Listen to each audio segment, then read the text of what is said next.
हाँ तो मेरे प्यारे बच्चों, कल सुबह 11 मार्च के लिए आपका सामाजिक विज्ञान का पेपर है।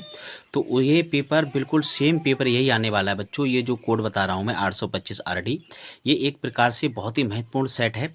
और इसके जितने भी प्रश्न हैं आप सभी करके जाइएगा। 100%, 100 में 100% बता रहा हूँ मैं, आपको पूरा पेपर यही मिलेगा सॉल्व। ठीक है, तो इनके फटाफट से बहुत कम समय के अंदर हम क्वेश्चन को देख लेते हैं, कौन कौन से क्वेश्चन आने वाले हैं। जैसे कि बच्चों यहाँ पे ये निर्देश दिया गया है, ठीक है, तो इनको आप अच्छे से पढ़ लीजिएगा। अब यहाँ पे देखिए क्वेश्चन बहुत जल्दी सेक्शन ए में दिया गया है यहाँ पे, ठीक है, कि बहुविकल्पी प्रश्न। यहाँ से कह रहा है कि जो पहला प्रश्न है, फ्रांसीसी क्रांति हुई थी।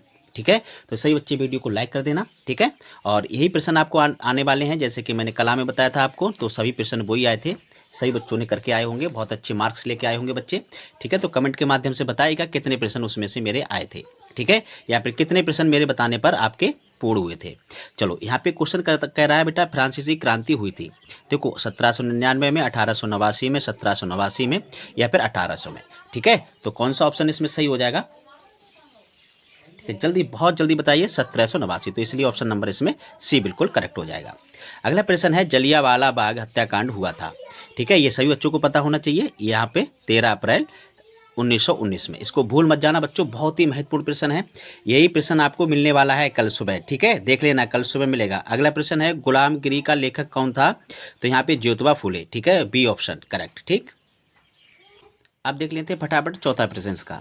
यहाँ पे कह रहा है 1944 में ब्रिटेन सम्मेलन कहाँ आयोजित किया गया था? ठीक है, तो ऑप्शन नंबर बी करेक्ट है, अमेरिका में। इनको रट के जाना बेटा। अच्छा, औद्योगिक क्रांति किस देश में प्रारंभ हुई थी? यहाँ पे देखिए, औद्योगिक क्रांति किस देश में प्रारंभ हुई थी? तो सबसे अच्छा आंसर रहेगा आपका, कौन सा ऑप्शन रहेगा? सी, इंग्लैंड। ठीक है, ऑप्शन नंबर सी, इंग्लैंड, 5 का सी। ठीक है, इसी प्रकार से यहाँ पे निशान लगा लीजिए, ऑप्शन नंबर सी। अगला है, गुटेनबर्ग में प्रिंटिंग मशीन का आविष्कार हुआ था, तो 1430, ऑप्शन नंबर सी। प्रश्न नंबर 7, निम्नलिखित में से एक मिट्टी का प्रकार नहीं है। देखो, काली मिट्टी, पीली मिट्टी, लेटराइट मिट्टी सभी होती है, लेकिन सीमेंट कोई मिट्टी नहीं होती है। तो ठीक है, ऑप्शन नंबर आपका डी करेक्ट हो जाएगा। अगला प्रश्न है 8वां, यहाँ कह रहा है, सुंदरबन राष्ट्रीय पार्क किस राज्य में स्थित है? ठीक है, तो सुंदरबन राष्ट्रीय पार्क किस राज्य में स्थित है? ठीक है, प्रश्न नंबर 8। ठीक है, यहाँ पे जो असम, उड़ीसा, पश्चिम बंगाल, तो यहाँ पे ऑप्शन हो जाएगा पश्चिमी बंगाल। ठीक है, ऑप्शन नंबर सी।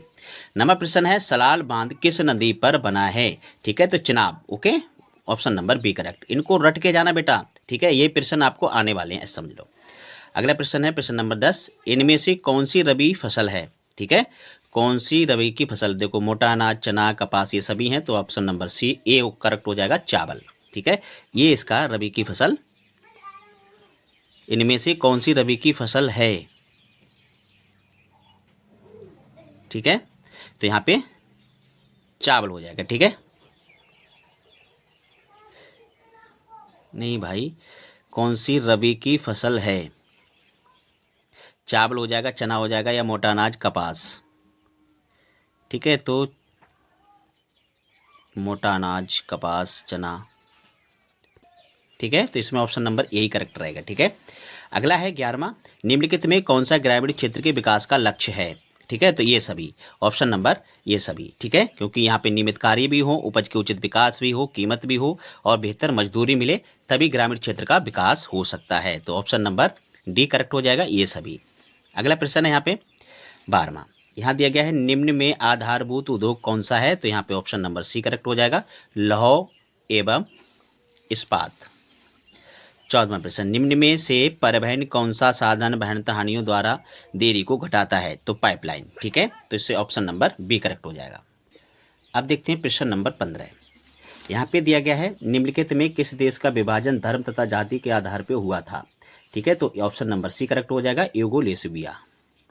निम्नलिखित में कौन सा संघीय शासन की विशेषता नहीं है? ठीक है, तो यहाँ पे हो जाएगा आपका शक्तियों का वितरण, सर्वोच्च न्यायालय। Okay, option number C correct.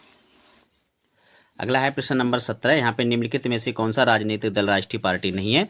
ठीक है, तो यहाँ पे समाजवादी पार्टी। अगला प्रश्न है 18वां, भारत के संविधान की 8वीं अनुसूची में कुल भाषाएं कितनी है? 22। ठीक है, ये प्रश्न आपका आने वाला है, मोस्ट प्रश्न है ये, समझ लो, इम्पोर्टेंट। ठीक है, इसको आप अच्छे से करके जाइएगा। अगला है 19वां, भारत का सबसे अधिक साक्षरता वाला राज्य है केरल। ठीक है, तो ऑप्शन नंबर ए करेक्ट हो जाएगा। अगला प्रश्न है, लाल पीली मिट्टी पाई जाती है, तो ये पाई जाती है मध्य प्रदेश में। ठीक है, मध्य प्रदेश में। अब इन प्रश्नों को देख लीजिए। ये प्रश्न, सभी प्रश्न आपको कल के पेपर में मिलने वाले हैं। ठीक है, बहुत अच्छे से इनको पढ़ के जाइए। यूरोप में राष्ट्रवाद का आशय स्पष्ट कीजिए। असहयोग आंदोलन का कारण एवं उसके प्रभाव का उल्लेख कीजिए। गरीबों तथा बेरोजगारों की बढ़ती जनसंख्या, लोकतंत्र की सफलता एवं बाधक स्पष्ट कीजिए। ये इंपॉर्टेंट क्वेश्चन है, ऐसा समझ लो, ये आपको कल सुबह मिलने वाले हैं। अगला प्रश्न है, लोकतंत्र एवं उत्तरदायी वैध शासन व्यवस्था स्पष्ट उल्लेख कीजिए। विदेशी व्यापार से आप क्या समझते हो? भारत के विदेशी व्यापार की किन्हीं 2 विशेषताओं को बताइए। यदि किसान को सिंचाई और विपणन सुविधा उपलब्ध कराई जाए तो रोजगार और आय में वृद्धि। क्वेश्चन को देख लो बहुत अच्छे से, बहुत इंपॉर्टेंट प्रश्न है ये वाला, प्रश्न नंबर 3। ठीक है, ऐसा समझ लो ये आने ही वाला है। ठीक है, तो इसको अच्छे से पढ़ के जाइएगा। अभी आप तैयार कर लो जल्दी से। उसके बाद में प्रश्न और दिखाते हैं आपको। ये सभी बहुत अच्छे प्रश्न हैं। भूमि संसाधन, मोस्ट इंपोर्टेंट क्वेश्चन। ठीक है, और भूमि संसाधन के कोई 3 महत्व बताइए। ठीक है, उसके बाद में प्रश्न नंबर 5, ये थोड़े से बड़े प्रश्न आएंगे आपके, यहाँ पे 6 नंबर के प्रश्न होंगे ये। ठीक है, यहाँ पे कह रहा है प्रथम विश्व युद्ध के पश्चात होने वाली आर्थिक महामंदी के कारणों की समीक्षा कीजिए।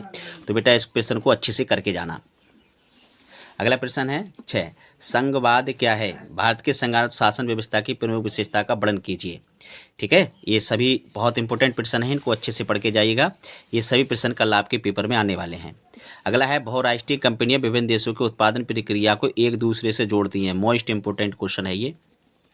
ठीक है, इसको अच्छे से पढ़ के जाना। उसके बाद में है जैव विविधता। इसके बाद में यहाँ पे जैव विविधता क्या है, ये मानव जीवन के लिए क्यों महत्वपूर्ण है। ठीक है, ये इंपॉर्टेंट क्वेश्चन है, इसको भी पढ़ के जाना अच्छे से।